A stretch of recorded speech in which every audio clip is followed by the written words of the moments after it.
What's going on, everybody? Super excited for today's episode. We have an absolute badass on today's episode. Now, we're going to be listening to none other than Justin Blankenship. Now, this is a man who's got over 15 years of experience, started off in the mud, throwing concrete around, worked his way all the way up to foreman, and then get into his own company from polishing to coatings and flakes and epoxies. And when I say badass, I'm not joking. He is the originator of the Badass Concrete Polishers and Decorative Concrete Masters Facebook group. Now, this one has 12.5 thousand viewers as I'm staring at it right now. So this is a forum that is extremely knowledgeable for everybody. So if you guys are looking to get into the industry, know more about the industry, get into that link. And more importantly, watch this episode. Let's learn from an absolute master.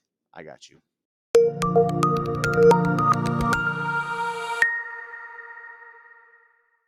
Hey guys, what's going on? Welcome to another episode of Beyond the Crete podcast, where we talked about everything business growth related. We are super excited to have a legend in the industry. Anybody on social media and in the groups, you guys know who Justin Blankenship is. So without further ado, we're going to get into all the stories of the past, the present, and the future with him in the industry. So Justin, thanks for coming on.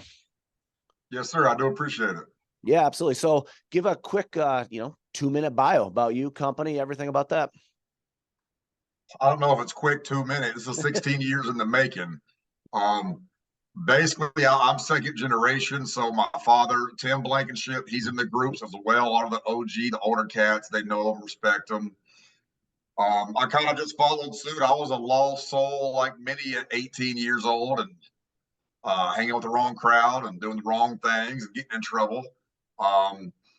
Came 18 years old. My dad threw me in the mud, back then, like literally, I got it out the mud. And, I was out there with all the Hispanic fellas, and none of them really spoke a lick of English. So, I came up pretty much just by playing charades all day. I'm looking at them, watching them, trying to mimic it. And I'm out there, pouring concrete, floating it, troweling it. Finally moved up to a labor foreman where I had my group of guys that we get stuff ready for the finishers and all that. From there, then I became like a heavy equipment operator, running the skid steers, the excavators, all the fun stuff, right? So I pretty much learned everything in business and in life the hard way, trial and error. But there's no easy way to success.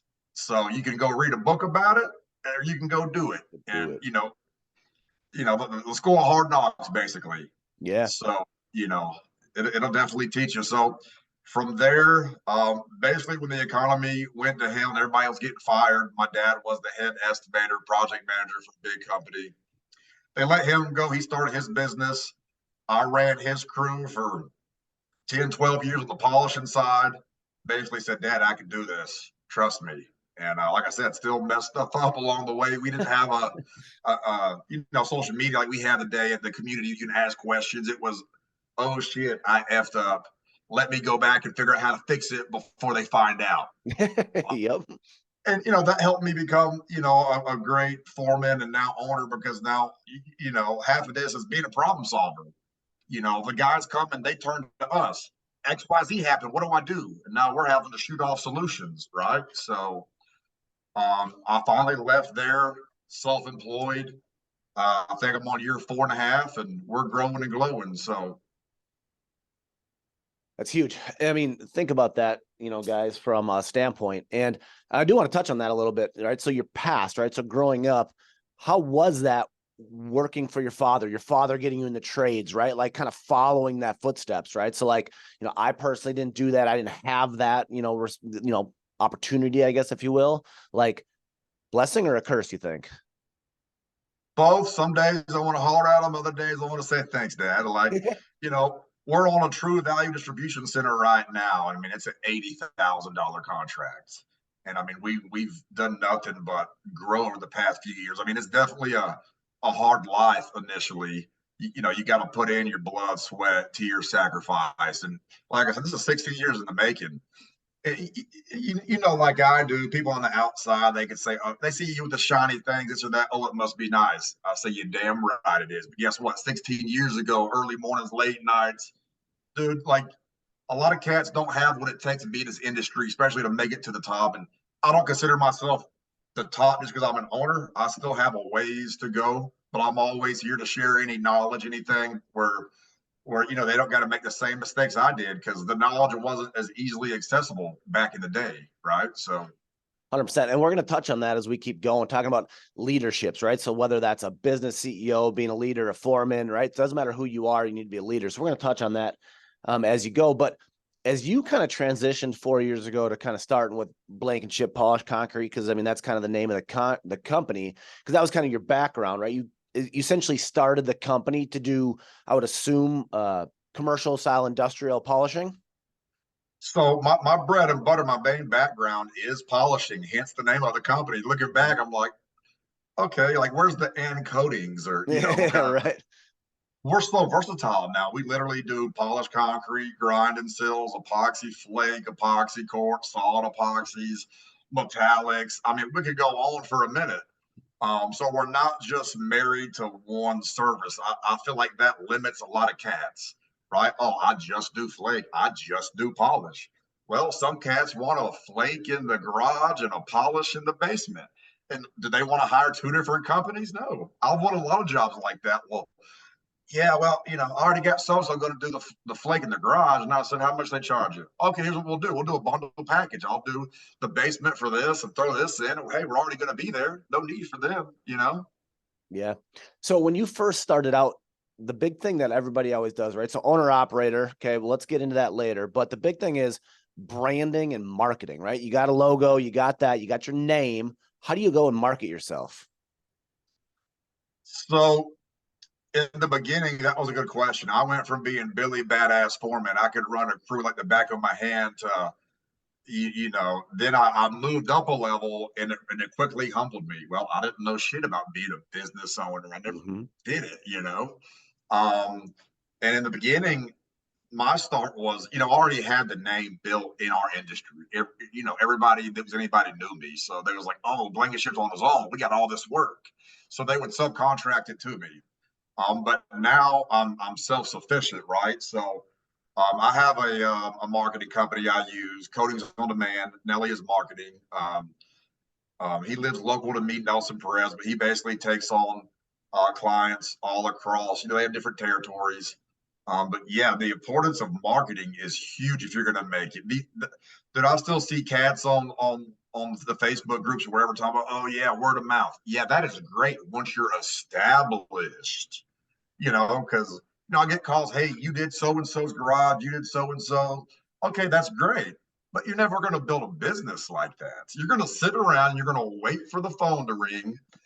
And that's so we have a heavy presence on Facebook. We run a lot of targeted ads. We're on Google My Business now. For all you new cats, I mean, that's free. You can set that up yourself.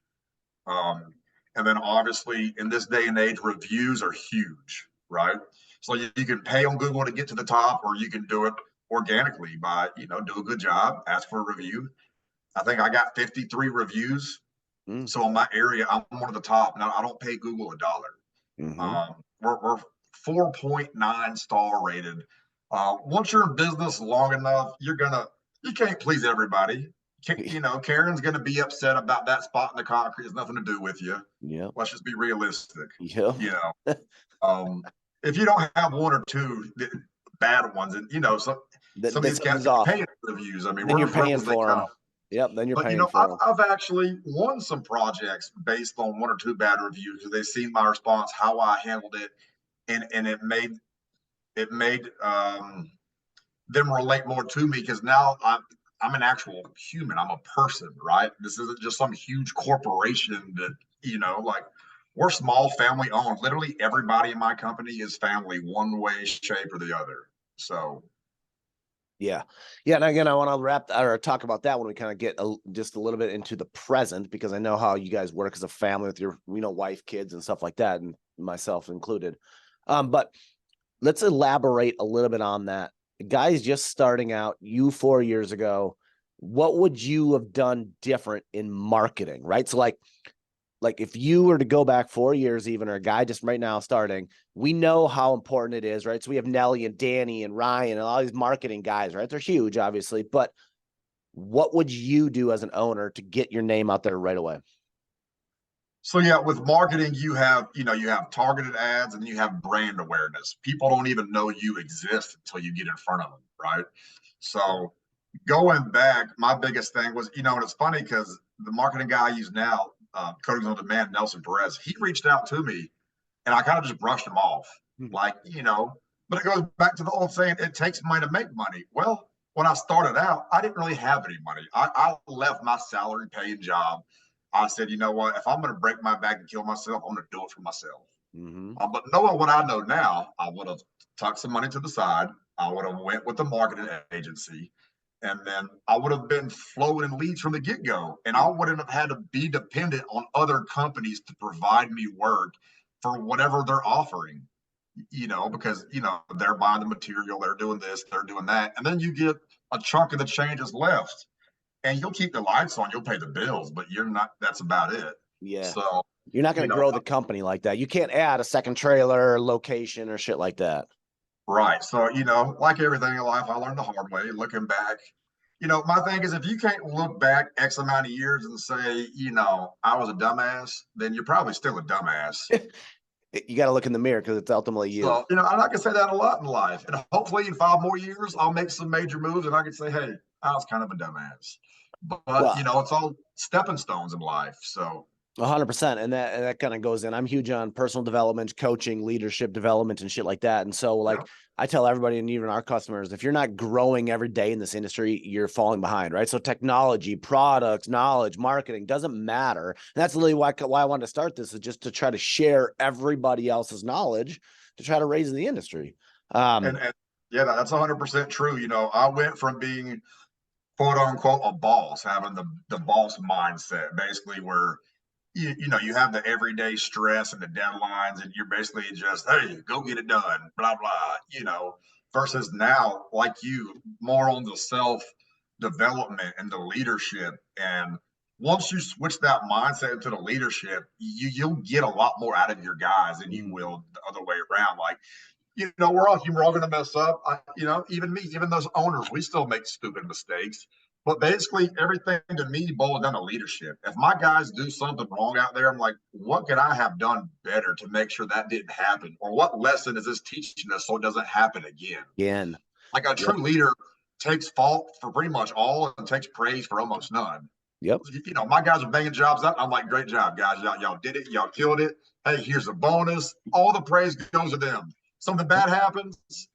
Well, it boils down to leadership, you Yeah. know. But now, if the same thing keeps happening over and over, and you did your part as a leader, that's a whole different talk and a whole different story. It's being a true leader is all about holding others accountable and them being responsible, and you're helping mold and guide them as well. So Yeah. Yeah. And that's so multifaceted when you start thinking of leadership and what you do, but you pretty much just summed it up, right? So, I mean, you're going to take all the arrows in the back and you're just going to continually just push all the praise out the front. And that's what a leader should do. But the leader needs to develop your guys to be who they need to be. And if you're not developing to the point where you can step out or diversify or go run your business, then you as a leader aren't doing the right job. well, that's true too. In the beginning, I was one of those that, because I have 16 years experience, and I'm like, well, I need to clone me. And I'm like, well, 2023 is still not a thing. So, Yeah, I feel the same way. but like you said, it is leadership. It is about molding the others to be able to, basically you're setting them up to one day they can do their own thing in hopes that they'll stay with you. But if they move on to bigger, better things, you're part of that story, Mm-hmm. right? Yeah. But yeah, I quickly realized, it's a saying that, you know, the more that you work in your business, you're not working on your On. business. Mm-hmm. And I was too busy sucked into the day to day. I'm out there on spikes, putting on epoxy, I'm pushing a machine. And in the beginning, it has to be that way when you're small.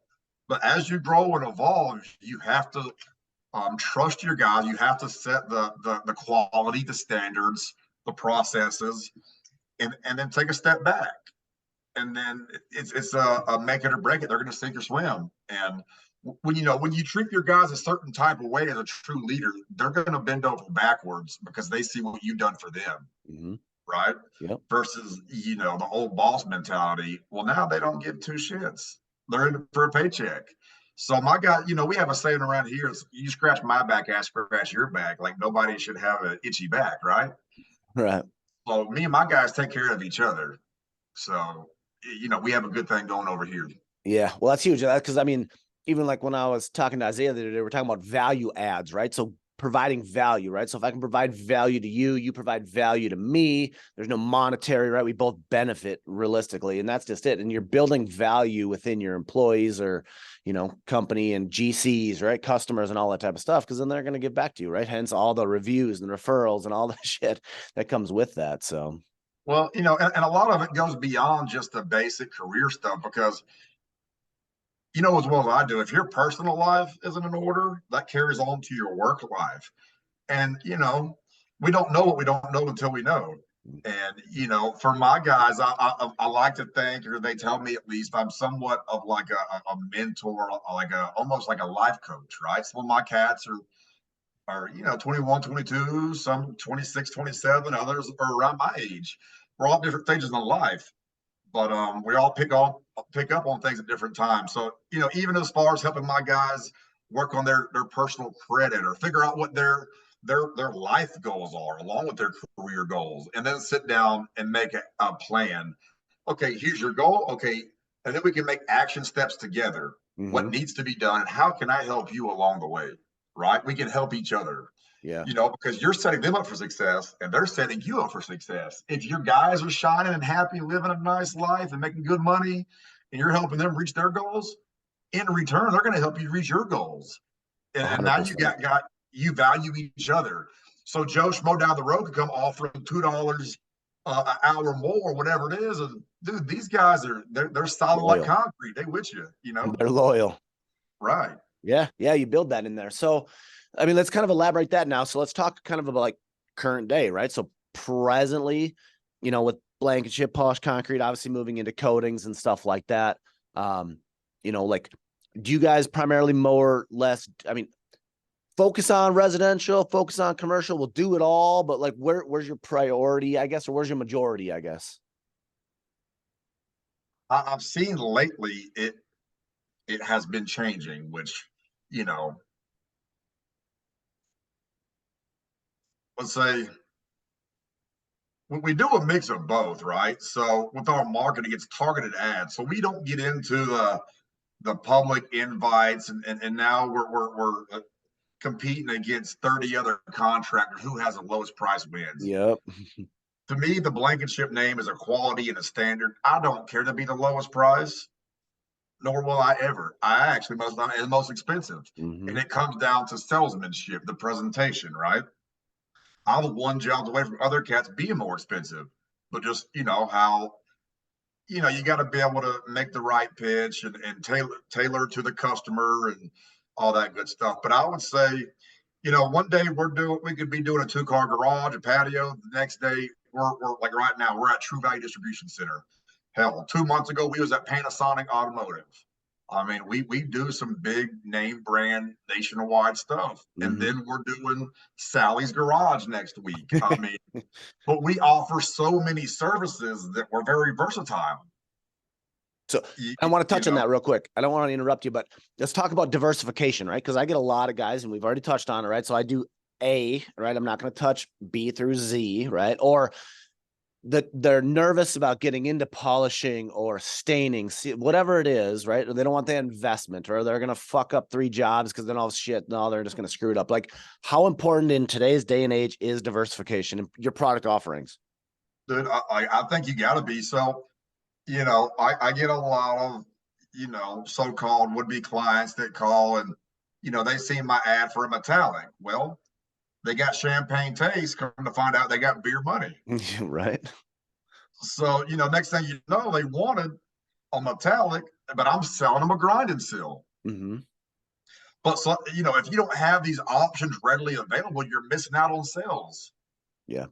Yeah. Because people want one thing, they can afford sometimes another thing. And not that other thing still isn't nice, but sometimes it's more budget friendly. Well, and I see a lot of times too where people will say, I want that metallic, and they're going to put it in a auto mechanic maintenance bay, right? Well, it's probably not the realistic best option for that. We know that. So when you can talk them into the floor they need, not necessarily the floor they want, you just build trust and value in that. You still just got them. They didn't get what they wanted per se, but now they're getting something that's actually going to last. Well, but that's another thing. I mean, you really need to be educated. There's a lot of cats, and there's nothing wrong with being new in the industry, taking a little training course. But if you don't really have the background or the skill set, you're you're not able to offer your clients all that you could, right? So, like you said, the use of the space is very important. I've had, people that wanted, X, Y, or Z that costed more money. And me being me, part of our job is education. So I'll tell 100%. them, hey, the best system for this is blah blah. And hell, it could be cheaper. I could have went and made more money, but down the road they wouldn't be happy. Exactly.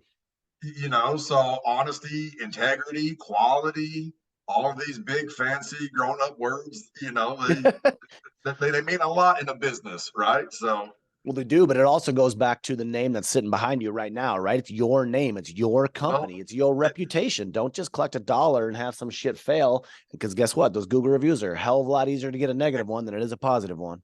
and like we spoke on, a lot of cats in the industry, they know my name, even local. It's a quality, it's a brand, right? So like I told my guys, I've spent 16 years in building this name. And when you step back as an owner, your guys, if they don't care about it, it could all go to hell real quick. It's like it took me 16 years to build this name. I'll be damned if I'm going to let some cats come in and destroy my name by just being lazy, going through the motions. We expect a quality, right? And so it's a little thing is like not cutting corners. And I mean, literally in polished concrete, we're Yeah. hitting every little corner with a corner tool. Yeah. I mean, little things like that, tedious tasks that make the bigger picture. Right. Right.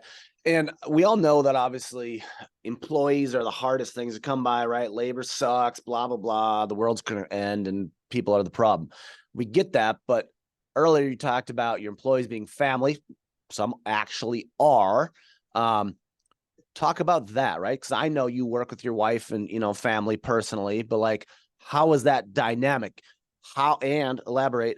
How is that work-life balance, and is there such a thing? So it can be tricky. In the beginning, it was very tricky. um, so in the beginning, it was me and my wife. Now, keep in mind, my wife worked with me at my parents' company for many, many years when I was a foreman. I would have guys calling out left and right, every excuse known to man. Finally, Mhm. I got my old lady up out of bed, said, "You coming with me?" And I put her on a broom, and she was like, "No, don't do the important work. Put me behind that grinder." Keep in mind this is an 800-900 pound grinder. She's doing a Yeah, little 100-pound tiny thing. yeah, And me being me, I'm like, that's a man's job. Well, she proved me wrong. yeah. And she ran that grinder every day for shit, the better part of almost 10 years. Damn. And then, when I started my business, it was me and her, because you don't have a lot of money, Hmm. you know, and Hmm. basically, we're in it together. But now, at the same time, back then, my wife's nephew, he worked for me. I molded him from an 18-year-old boy, like how when I got started. Took him under my wing, pretty much taught him everything. So he was under me as just a basic labor when I was a foreman. Started my business. He said, I want to come work for you. And I got him set up at another job when I left where I was. And I said, hey man, the money's just not there. We're just getting started. He said, I don't care. I want to come work for you. I said, okay, you got to have that talk like, hey, there's sacrifice to be made at the beginning. You might not get a paycheck Friday when you're Right. week one, year one in business. Yeah. And he wrote it out with me, and I fast tracked him basically to be me. You can't level up until you fill your position, right? 100%. So now, I mean, if we're fast forwarding real quick, he's out there right now on a job, and he's grown and impressed me, and now he's out there running 4 guys. He's been Damn. doing this for a few years, and Yeah. he's my right hand man. You can't. No great things in life are done by one man. It takes a team, right? So as a business owner, you're already stretched very thin, at least in the beginning. but it's very crucial to have that right hand and those team members you can count on. So, Well, 100%, right? And some of the hardest things, like my wife Melissa, she's the actual owner of all the companies, and so I mean I work with her every day. She was just walking right in here, but again, in the office for 8 hours a day, right? And then you're at home, kids, sports, life, right? Everything can get a little dynamic, but like you don't have a choice. And I love it, to be personally honest, is we take the work home with us because we're still passionate about it, where we're still talking about it, working on it, right? Yeah, we have our personal life and the kids, stuff like that. But like when you're passionate about what you do, you're still grinding it out at 8, 9, 10 o'clock at night. well, that's like, I grew up seeing my dad look at concrete floors. We go somewhere as a family, he's looking at the floor. Yeah. He's critiquing it, Yes. right? Yes. And he's answering the phone, concrete calls. And we're like, I'm a little kid, and my mom's like, nobody cares about stupid concrete, right? Well, I grow up here, I'm in it, I'm doing the same thing. And at first, my wife was like, hey, it's stupid concrete, nobody cares. Now we go places, me and my wife were looking at the floors, the polished 100%. floors, critiquing it. Even my 100%. lead guy, my nephew, were like, hey, man, we could have done better on this. They should have done this. And, Oh. but back to the topic at hand, it can be a very slippery slope with family. Ultimately, because you don't want to upset them, you don't want to be too hard on them. But basically, if you flip that, now you're doing it injustice by being too nice, too kind to them, because now you're allowing things to fall through the crack that isn't your standards, isn't your value. Mm-hmm. All parties have to be able to understand there's a line. Hey, this is, this is owner Justin talking to you. We get off work. Okay, this is Uncle Justin talking to you.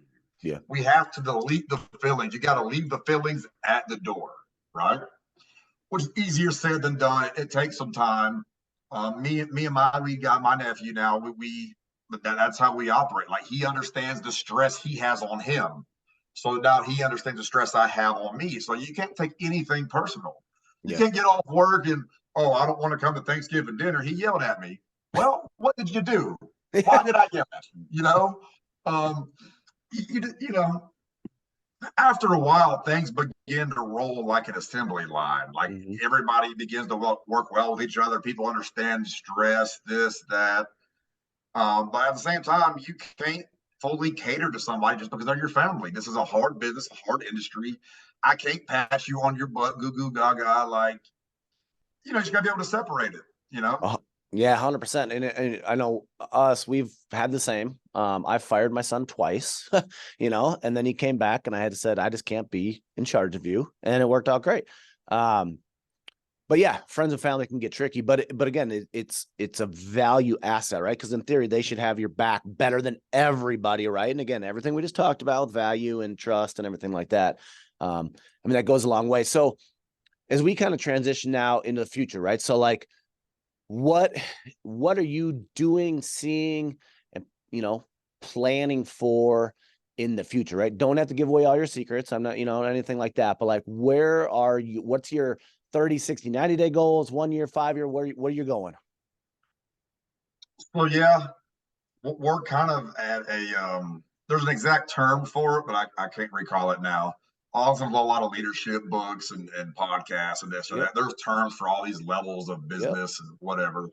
Um, but basically, I got 5 guys now. Keep in mind, it started with me and the wife, Mm-hmm. and one truck, one trailer. And now we got 5 employees. We got the big 20-foot trailer wrapped, all pimped out, Blankenship, all the cool photos.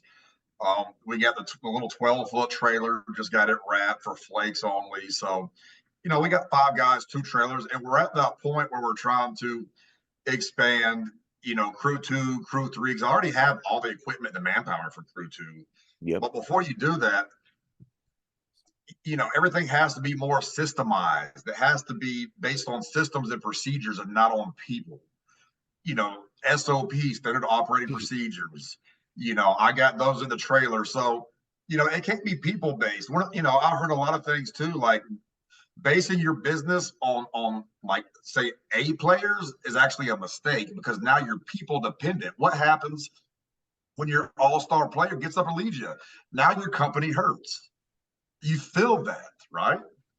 Not there's nothing wrong with having a great talented people, but it has to be system based. Like, we have the SOP built for flakes and for other stuff we're getting in the process. It's literally 1, 2, 3, 4, 5, 6, step by Mm-hmm. step. If they mess up in the field, I can go back. What happened number 6? Like, it's clearly all right here for you. It's a system. Yes. There's literally no excuse. This then flips it to accountability.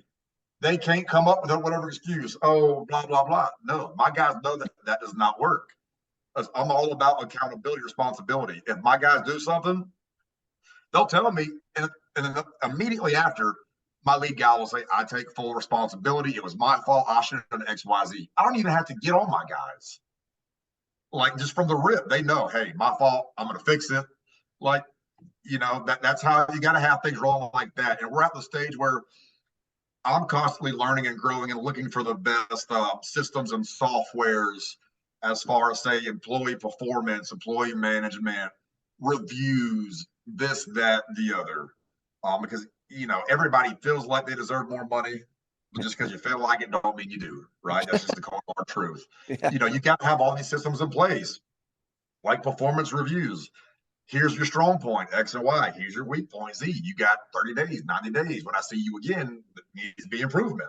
You Yeah. want X amount more money? Well, prove it. Don't just talk about it. Like, Yeah. show me you're worth it. Yeah. So that's where you got to be when you're growing and scaling. And I'm at that line there, trying to get over that hurdle. So it'll happen. It's just got to acquire the knowledge. I'm not that someone irrash is going to jump on the first thing I see, right? Like, I'm going to sit back, I'm going to weigh options and look at this and that, until I figure out the best move strategically. So Yeah. Well, I think that goes a long way, because I think a lot of people have, a couple things, right? So, like, when do you move out of an owner operator to hire your sales guy? Are you hiring an install guy? You're hiring a sales guy, right? Like that. So, and I know we do this, and this is just through trial and error, and we didn't know this, but until you know it, is you won't operate a smooth business if you don't have your systems and processes in place. It's just the truth. And it's the same way. Like, I know when I teach classes, like, you can look at my training manual and it is laid out A through Z, every single step of how to do it. And one guy does this, like, we have A guy and B guy. If A guy does this, B guy has to do that. And because, just as you said, if and probably when something happens, you can go back and you can double check everything. And if there's ever a question, they can literally reference something and say, hey, my next thing is I have to pre-mix my A side of my epoxy or whatever that is, and hold them accountable. I mean, yeah, we basically, you have to make the system dummy proof, per se. You remember those books back in the day, How To for Dummies? Like, every book was for Absolutely. dummies. Yes. I mean, you got to, but that's part of holding them accountable. Well, I didn't know, or I thought, or I assumed. You eliminate all that. And by doing that, you create clarity. Well, by creating clarity, you then set yourself up for success. Because if you got cats running around the chicken head off and I thought this and I thought that, you're setting yourself up for failure. So, right. So, obviously, lots changed over the 4 years since you kind of been in business and going forward. Do you guys traditionally do like just paper estimates? Say, if you're going to go give Sally's a flake garage floor, 500 square foot flake floor, are you going to do that paper estimate? Are you doing digital? Are you using CRMs, jobbers, company cams? You know them all. Like, again, don't got to give away all your secrets, but, like, what do you guys traditionally do? so the way I go about it, my marketing guy tells me it's a little untraditional. He doesn't recommend it, but apparently it works for me. So, yes, we do have a CRM. We have the targeted ads on Facebook. Yep. Now, these targeted ads, this is people that have shown interest in it, right? Mm-hmm. So, say, they was on Google and typed in whatever keywords that brought to me epoxy flake, this, that, or hell, some of it, they even just talking to their wife. Well, the phone hears you, so be careful Yeah. what you say. But, Yeah. by all means, talk about floors in my area. So then here comes my lovely ad on Facebook. They opt in on the form and it goes to my CRM. And, I am the salesman right now. I'm at that point where we have so many volumes of leads. I'm about to hire a salesman. Yep. That way it frees me up for more higher value tasks. Yep. Right. So, Yeah, like I said, I'm told this is a little untraditional. So you got some cats that are literally driving to every job to go Mhm. measure it, do this, do that. To me, that's a waste of time. You could drive to 10 estimates and you're probably only going to win 10%, if that. So out of 10 estimates, you might get one. Now, how much fuel time energy do we just burn driving around town, an hour here, 2 hours there, diesel costs, this, that? So they come through my CRM, and when they do, it hits them with a welcome message. Pretty much, all the introductory, and then it's, hey, please submit photos, the size, even just a ballpark size, the finish desired, and it's asking for all this information, right? Mhm. Um, so then I follow up with them, and either they did submit it or they don't. And if they didn't, I ask for the information. So a lot of people, say it's a two-car garage. Well, hey Karen, how you doing? This is Justin, Blankenship Concrete, following up. And they're like, well, I have a two-car garage. I don't know the exact size. I'm like, okay, no worries. We know a two-car garage is roughly 400 to 500 square foot. With that being said, we're looking at $6 a square foot. But now, before I jump into the pricing, I run them down our process. Because if you just give somebody a price off the rip, They're they hear done. that price, they're sticker shock. Yep, they're done. So you have to build the value before you give the price. So I'll say, a little bit about our process. We come in, we grind the floor to a rough profile. What that does is it ensures that it properly bonds flakes. I mean, okay, it ensures that it properly bonds. It doesn't chip, flake, pill, none of that Yep. stuff there, Yep. right? So after that, we then come in. You got any cracks, any holes? We patch, we fill it. We put down a fast cure base coat, do a full flake broadcast, and then a clear chemical resistant top coat. So basically, with all that information, you're building the value. And then they're like, oh, you're grinding the floor. Like some cats think, oh, a lot of them are miseducated. You're just coming and painting some stuff down. Hmm. No, Karen, we're not, right? So you gotta build that value. And then when you give them the price, then they're like, oh, that ain't that bad. Versus if you just started with the price, I've had this. You give them a price, they're like, just to paint the floor? Yeah. And I'm Yeah. like, no, no, no, ma'am, not just to paint. It's not Yeah. paint. Paint is for walls, Yeah. you know. Yeah. Yeah. And So that goes it's a all long way about to the build value. that value, right? Because I mean, that's just actually it, right? So if you're going to charge $6, that's whatever. But right? They're thinking you're going to throw some fucking Sherwin-Williams on the wall that they probably have in their closet. They're going to offer to give it to you, right? And they don't understand. And we see this a lot too. Is you got a two-car garage. Okay, that varies in size, moisture, right? Cracks, stem walls, verticals, stairs. There's so many variables. And when you run through the entire process, but you keep them engaged the entire time, you have them bought into you because of the knowledge, and the price becomes secondary. Well, and that's another thing, yeah, you got to keep them engaged. There's a whole lot, sales is a lot psychology, right? You have to build the relationship with them, Mhm. what's the exact word I'm looking for here? Help me out. Um, Well, I can think of, chemistry, yeah, there's another word for that I'm trying to think of, but it's not coming to me. It'll come to me when we're done. I'm sure, Anyway, right? basically, you're trying to relate with them. Say you hear a dog barking in the background. Oh, you have dogs? I have dogs. What kind of dog do you have? Yeah. Or they send you a picture and they have a Corvette. Oh, I love Corvettes. I have a blank blank. Yep. Um, you're building you got to connect with them on a personal relationship. You Yep. can't be so systemized in that sense where you're a robot, you're boring. Me personally, I'm just a character, right? So I can walk into a room and now I own that room. Yeah, you're right. Right. You got to have confidence. It's like dogs can sense if you're scared, fear. Well, clients can sense your confidence or your timidness. Nobody wants to buy from somebody who's not confident. Yeah. But like, Yeah. do you know this? Or are you asking me this? Yeah. Yeah. And Like, we call yes. that, we just call it making a friend, right? Step one is making a friend. Because realistically, that's sales, right? People buy from people they like, know, and trust, right? So you build the friend, you have trust, right? You have dogs, you have Corvette, whatever that is. You just build trust with So them. the word I was looking for is rapport. You're building Oh, the there you go. rapport with that person. Yes. So Yes. that's salesmanship 101. Yes. And now you relate it on a personal topic, right? And a lot of cats will call and they'll say, As a talking over with the wife, Oh yeah. AKA the boss, or Yep. the wife this. And hey, I can totally relate. I've been married 16 years. I get it. You want to find anything to relate, right? Yeah. But basically, my approach is, I get the ballpark square footage at least, and then I provide them a ballpark quote. So now I didn't just waste X amount of time, energy, and whatever driving out there to be told no, right?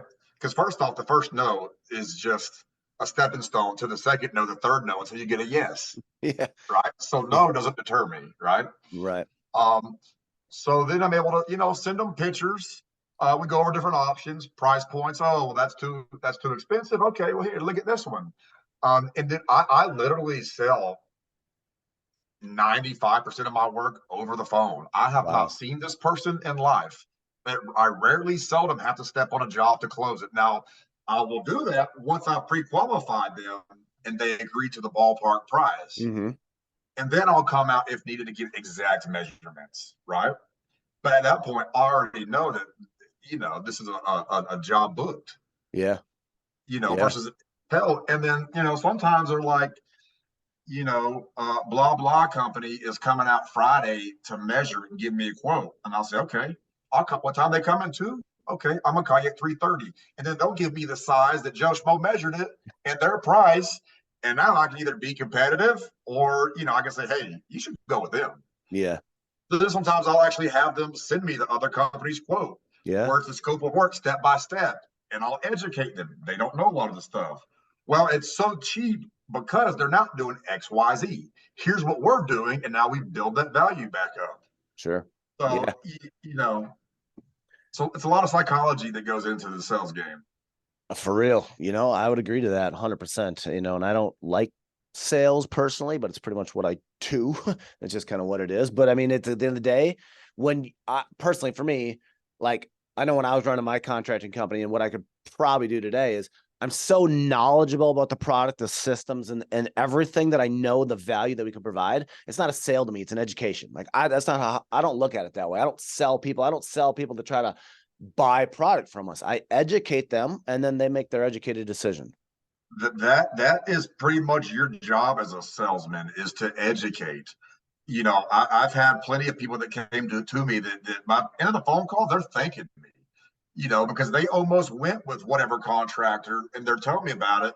And now I'm bringing up red flags in their mind that they never even knew were red flags. Yes. And they're like, now they're sitting back to perspective, like, wow. And guess what? Now they're willing to pay more money Yeah. because you educated them. And Yeah. now you have a certain quality you offer, Yeah. Yeah. right? Yeah. Yeah. So, Cool. So I got two more questions real quick, talking about kind of future, and then I want to talk about some other stuff. But when you talk about like pre-qualifications and stuff like this, we get a lot of times guys will say, or a customer per se, well, I have a front porch. It's only 50 square feet, whatever that is, right? So then it's like, oh shit, some guys might have a minimum, right? So whatever that is, say it's $1,000, $2,000, whatever that is, and all of a sudden they're like, hey, my minimum's at $2,000. You just pretty much kind of cut that person at the knees. Do you take that and like, we're still going to run the lead, or do you got a minimum to try to hope maybe that $100 square foot porch leads into a 700 square foot garage? Are you running stuff like that, or at least pre-qualifying them? so yeah, I mean, any legitimate company has to have a minimum charge. Mm-hmm. I got a call a minute ago, like, you know, 200 something square foot. All right, that'll be $2,000. Right. But I built the value, Yeah. right? And they happen to be in my same county. First question normally is, where are you located? Oh, great, you're in our service area, no problem. Or they say, hey, I'm located blah blah. I'm like, oh, hey, we're here too. Mm-hmm. And then they get all excited, right? But yeah, you got to have a minimum charge. Um, and then you can talk to them, hey, well, I know you only want your front porch coated, it's 100 square foot, but now do you have a garage? Because we can include that in with it. Now they're getting a package deal, Mm-hmm. you know. And then also always on the job, always be upselling, right? If you're doing, I've done jobs where I go to the garage, I see they have a pool deck. I ended up doing the pull deck the same day. I get the guys break out and grinding it. We just, agreed on that. Yeah. Always up. So always look for the concrete that's not coated or polished or whatever, Yeah. So Yeah. Well, I think that plays huge into it, right? So a lot of times we'll teach guys too, right? So if you go do a flake in a garage, you can go polish something, seal something, whatever that is, right? Doesn't mean that doesn't matter, but there's so much opportunity just based off of they might have called you for a garage, but there's any piece of concrete. And a lot of times we'll talk guys with estimation forms, they're going to have sections on their estimation forms for different section, right? So like section 1, section 2, right? So like the garage would go in 1, their patio goes in 2, right? So they can have an actual estimate. Customers have an actual hardcore number on 3 different areas per se around their house when they only called you out for 1. Right. And, basically the self process we do is because we're not physically on every, job when we're trying to pre-qualify them. We'll have them send the pictures, the size. Hell, we'll even have them, some of them will break out the tape measure, whatever, get us an exact measurement, and we'll go off their number, right? Their measurement they provide. At that point, I'll go ahead and I'll email them a contract to sign and return along with a deposit invoice. Now, anything epoxy, that's 50% deposit. Mm-hmm. A, to order your material, B, to book the desired date that we have available, right? Sure. Yep. Let's say it's polished concrete, it's grinded steel. Well, at that point, we only require 25% deposit to book it.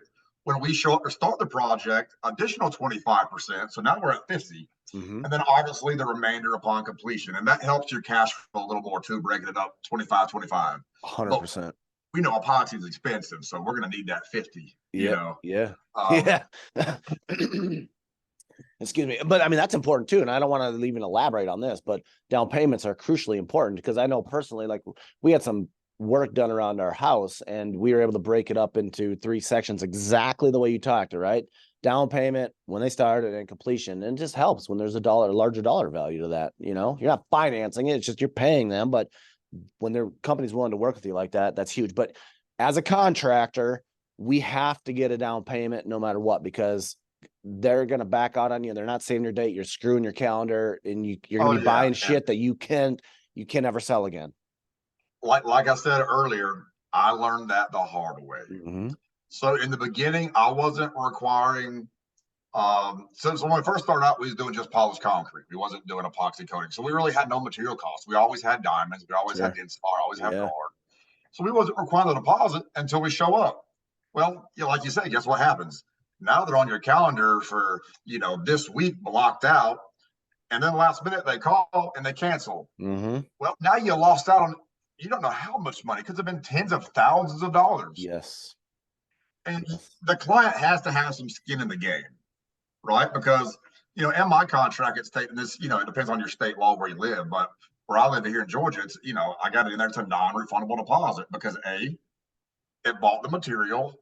B, it blocked out your dates. Mm-hmm. So if you decide to cancel, well, the money wasn't for install. We call it a booking fee, right? So they've got to have some skin in the game, or you're going to put yourself out of business. 100%, and I preach that. And I would say the majority of guys now are learning that lesson, for sure. I also learned the hard way. I've been there. I get it, and so that's why I teach that. So, last question about the company and the future. So, obviously, ending 2023, I'm up in Minnesota. We're going to go into the winter. You're fortunate down south; you can kind of run year round. That's cool. 2024, an election year, the economy, the world's burning down. Everybody says fucking the world's going to end and all this type of shit. Doesn't matter. We continue to do what we need to do. But how important is marketing going into next year in maybe like a weird economy? And what are any like tips and tricks you can give guys to start out that want to succeed going through this like changing times and everything like that now?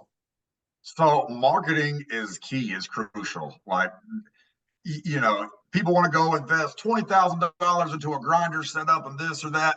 And now they got all this cool, shiny stuff they have payments on. Well, now what you going to do? Hell, you'd almost be better off invest that money in marketing, go buy a used grinder from whoever, get your feet wet. You need the lead, you need the work, right? All that nice, shiny equipment, that's just the payment. How are you going to pay it? Yeah. So, you need the marketing, you need the brand awareness, walking around and putting business cards or whatever. That's cool, but that's not really efficient in today's day and age. Everything is digital online. Yeah. Get yourself set up on Google My Business. It is free. You can do it yourself. So that at least gives you a presence. Then you need to get with a marketing agency. So build you a website. Now, keep in mind, a website does you no good unless people can find it.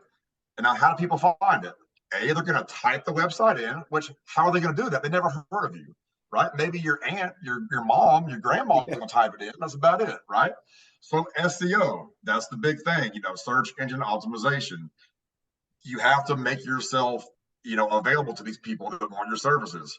So my marketing agency does the SEO, the targeted ads, the brand awareness. We're in front of all the people that are looking for us, basically. Mm-hmm. They're creating the blogs, the this, the that, right? So basically, I sit back, I answer the phone. We're not out hunting, dropping by job sites. Here's my card. Putting stuff in mailboxes. Like, that's old school. Yeah. If Yeah. you invest the money, the work will come to you. And you sell 2 flake floors, that pays off your marketing fee for the month. The whole You know, month. it's a Absolutely. it's a no brainer. It is key. So Yeah. I would say to anybody new or anybody have these issues, marketing would be where you need to invest your money over the nice big $30,000 Husqvarna or whatever it is, right? So Right. Right. No, absolutely. So, all right, it's gonna hand Melissa something. All right. So I'm gonna kind of wrap it up at that, but real quick, I want to let you and obviously all of our listeners know, people that don't know me, I'm huge into education. I'm very passionate about the industry. There's literally our core values on the back of our award. One of them is passion.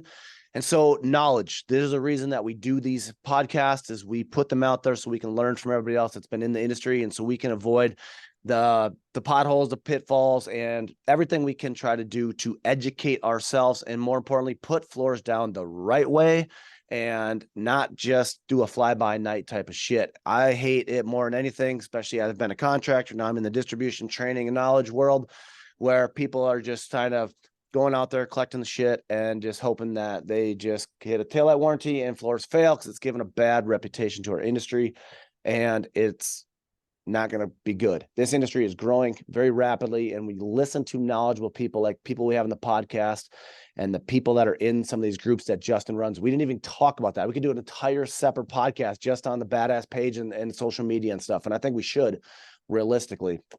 Now, the Concrete and Coatings Mastermind. So this is an event that we're throwing on. So this is an entire separate company, right? So Valence Protective Coatings is a chemical distribution company. This is not about chemicals. It's not about product distribution. It's none of that.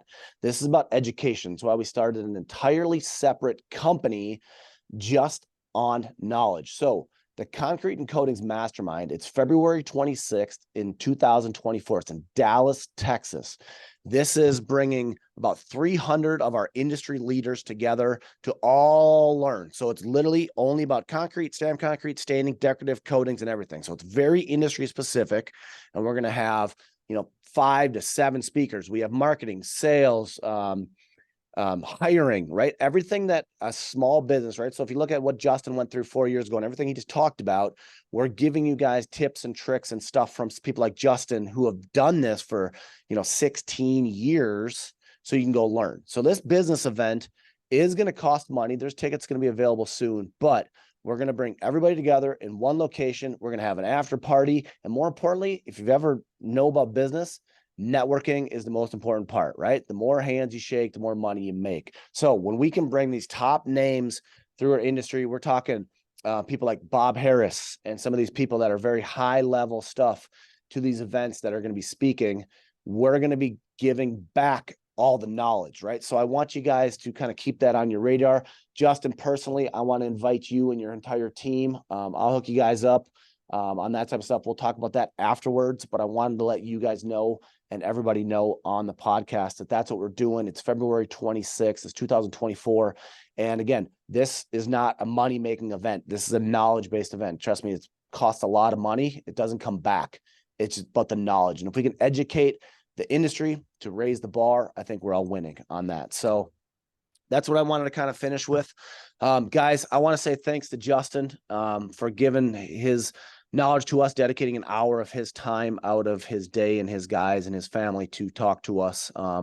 So I appreciate it. Justin, again, thank you, sir. Yes, sir. I do appreciate it. And I do like that little saying you had. I'm going to steal that one. The more hands you shake, the more money you make. So, Yeah, I didn't make it up either. I learned it from some high level shit.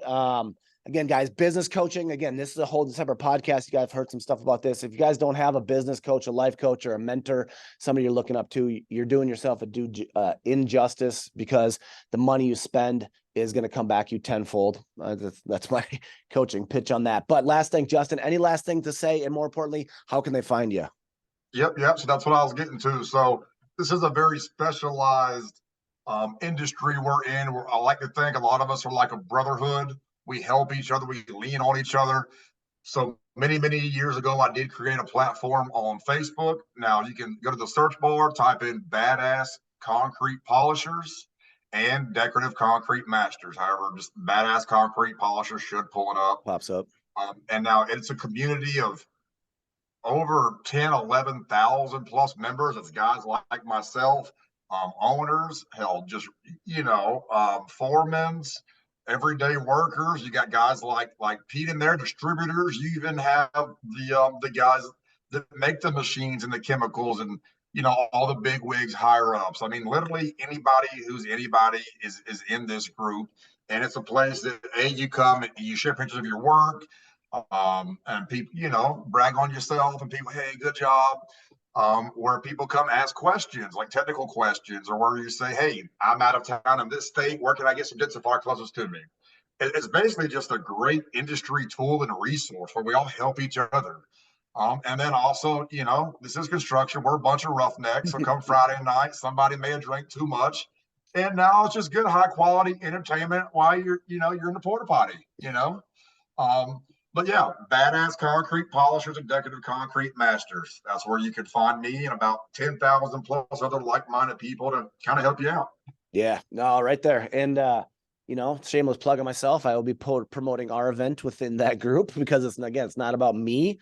It's about the industry, right? So again, if there's 10,000 people, and this event is only limited to 300, but let's bring up what we can, and can let those 300 then bring up the next bar and keep going, right? Because nobody got to where we're at by doing anything. Justin worked with his father. I was fortunate enough to work with the guy 17 years ago, for me personally, who was very knowledgeable as a business leader and kind of helped me get through my industry as well. So guys, learn from people that know a next above you. As anybody knows, when you're in one circle, you're trying to get to the next circle. That's just what it's all about. So learn from the people that are right there above you.